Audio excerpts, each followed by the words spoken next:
মণ্ডল এটা আমাদের উত্তর ত্রিপুরা জেলার অন্তর্গত একটি গুরুত্বপূর্ণ বিধানসভা।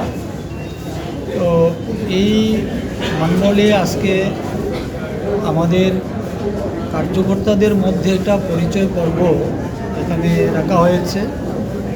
আপনারা নিশ্চয়ই অবগত আছেন যে আমাদের সংগঠন পর্বের কাজ চলছে। তার প্রাথমিক দিকে আমরা প্রাথমিক সদস্যতা অভিযান হয়েছে, সক্রিয় সদস্যতা এবং ভোট কমিটি গঠন করা হয়েছে। ভোট কমিটির পর আমাদের মণ্ডল সভাপতি নিযুক্ত হয়েছেন রাজ্যের 7টি মণ্ডলে। তো স্বাভাবিক কারণে যেহেতু একজন মণ্ডল সভাপতি নবনির্বাচিত হয়েছেন, তো আমাদের ভোটের সঙ্গে মণ্ডলের একটা পরিচয় পর্ব আমরা সমস্ত মণ্ডলেই সেই কর্মসূচি হাতে নিয়েছি এবং বিভিন্ন জায়গাতে ইতিমধ্যে সেটা সম্পন্ন হয়েছে। তো আজকে এই কর্তৃ কদমতলা মণ্ডলে আমাদের এই পরিচয় পর্বের অনুষ্ঠানটি রয়েছে। আসলে ভারতীয় জনতা পার্টি আমরা একটা পরিবার মনে করি। যারাই এই দলের সঙ্গে যুক্ত রয়েছেন সবাই আমরা একে অন্যের পরিপূরক হয়ে কাজ করি এবং খুব আন্তরিকতার সঙ্গে আমরা কাজ করি এবং আন্তরিকতা নিয়েই আমাদের সংগঠনের কাজ চলে।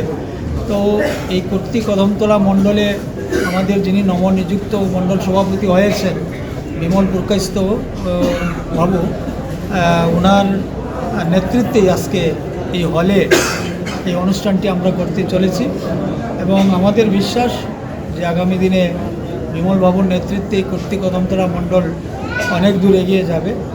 আমরা যদিও গত বিধানসভায় এখানে আশানুরূপ রেজাল্ট আমরা করতে পারিনি, কিন্তু আগামী দিনে এই কর্তৃ কদমতলাতে ভারতীয় জনতা পার্টির ভিতকে মজবুত করার জন্য আমরা বিভিন্ন ধরনের পরিকল্পনা হাতে নিয়েছি।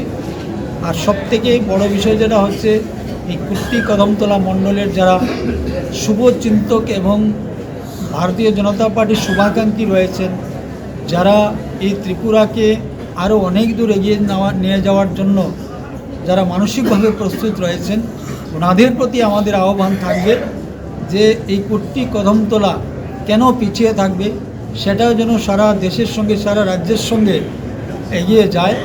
সবাই আপনারা ভারতীয় জনতা পার্টির ছত্রছায়ায় এসে আমাদের সংগঠনকে আরও মজবুত করার সাথে সাথে এখানে নতুন একটা সূর্য উদয় আপনারা করেন এবং কর্তৃ কদমতলাকে আপনারা অনেক দূর এগিয়ে নিয়ে যান।